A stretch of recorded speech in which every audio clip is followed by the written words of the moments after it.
Halloween. No.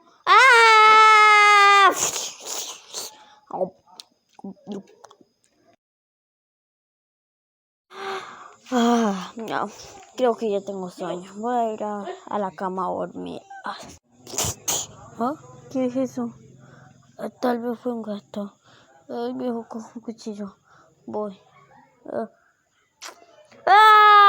Oye, no me amenaces con el cuchillo. Oye, ¿por qué no te vestiste? Hoy es Halloween. Lo siento. No, sabes, tengo un trauma de chiquito. No quiero recordarlo. Bueno, me voy, chao. No, espera. Voy. No puede ser. Está la casa de Paula. ¿Te gusta Paula? Oye, Chito, cierra la boca. Hola, jugador. ¿Estás sangrando en la nariz? No. Paula, tengo que decirte algo. ¿Qué? Dime. Si tú quieres salir conmigo. Claro. ¿A qué hora? A las 6. Bueno.